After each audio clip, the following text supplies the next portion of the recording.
वाल्मिक कराडने काल पोलिसांना सरेंडर केल्यानंतर बीड येथील मस्साजोगचे सरपंच संतोष देशमुख हत्या प्रकरणातील तपासाला वेग येईल आणि लवकरच या पूर्ण प्रकरणाचा उलगडा होईल असा अंदाज अनेक जण वर्तवत आहेत। मात्र वाल्मिक कराड हा संतोष देशमुख हत्या प्रकरणात नाही तर खंडणी प्रकरणातील आरोपी आहे। म्हणूनच संतोष देशमुख हत्या प्रकरणात कोण कोण आरोपी आहेत, याआधी त्यांच्यावर कोणकोणते गुन्हे दाखल झालेले आहेत आणि यातील कोणते आरोपी अजूनही फरार आहेत तेच पाहूयात या व्हिडिओमधून। नमस्कार, मी श्रेया आणि तुम्ही पाहताय महाराष्ट्र कट्टा।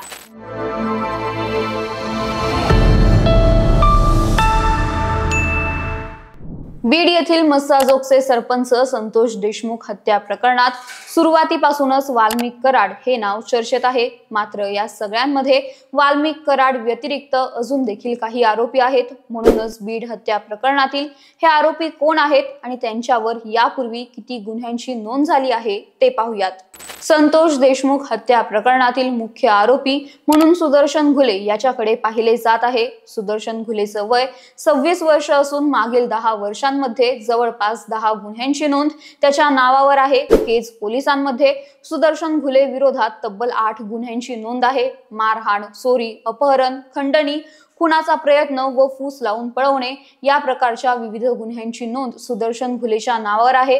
तर सुदर्शन घुले अजूनही फरार असून तो महाराष्ट्रामध्येच असल्याचा अंदाज बीड पोलिसांकडून व्यक्त केला जातोय। संतोष देशमुख हत्या प्रकरणातील दुसरा आरोपी आहे सुधीर सांगळे।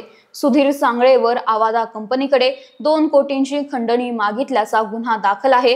तर त्यासोबतच खुनातील सहभागाचा गंभीर गुन्हा देखील सुधीर सांगळेच्या नावावर दाखल आहे। बीड हत्या प्रकरणातील पुढचा आरोपी आहे प्रतीक घुले। बीड येथील केज पोलीस ठाण्यामध्ये 22 वर्षीय प्रतीक घुलेवर 7 वर्षांमध्ये तब्बल 5 गुन्ह्यांची नोंद झाली आहे। खुनामध्ये सहभाग असणे, मारहाण करणे, दुखापत करणे, गर्दीत मारामारीत सहभाग यांसारख्या विविध गंभीर गुन्ह्यांची नोंद प्रतीक घुलेच्या नावावर आहे। पुढचा आरोपी आहे विष्णू साठे। विष्णू साठेवर पहिल्यांदाच 2 गुन्ह्यांची नोंद झाली असून संतोष देशमुख हत्या प्रकरणात सहभागाचा गुन्हा विष्णू साठेवर दाखल करण्यात आला आहे।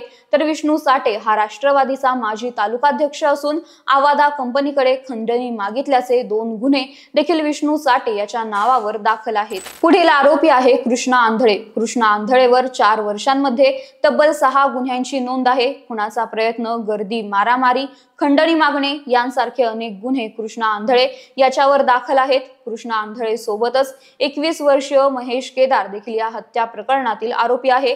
महेश केदारवर 5 गुन्ह्यांची नोंद आतापर्यंत झाली असून मारामारी, चोरी, दुखापत करणे, खुनाचा प्रयत्न यांसारखे अनेक गुन्हे महेश केदारवर दाखल आहेत। दरम्यान वाल्मिक कराड शरण आल्यानंतर बीडच्या संतोष देशमुख हत्या प्रकरणातील तपासाला अजूनच वेग आला आहे। या हत्या प्रकरणातील प्रमुख आरोपी असणारे सुदर्शन घुले, कृष्णा आंधळे आणि सुधीर सांगळे हे आरोपी अजूनही फरार असून वाल्मिक कराडच्या शरणागतीनंतर हे आरोपी आता पोलिसांच्या रडारवर आले आहेत। यातील सुदर्शन घुले हा महाराष्ट्रातच असल्याचा अंदाज पोलिसांकडून वर्तवला जात आहे।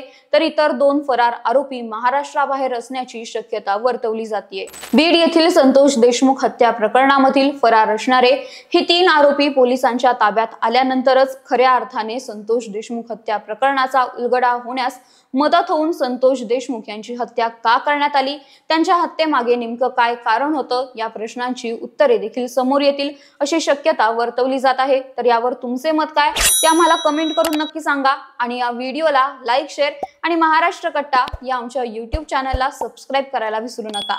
धन्यवाद।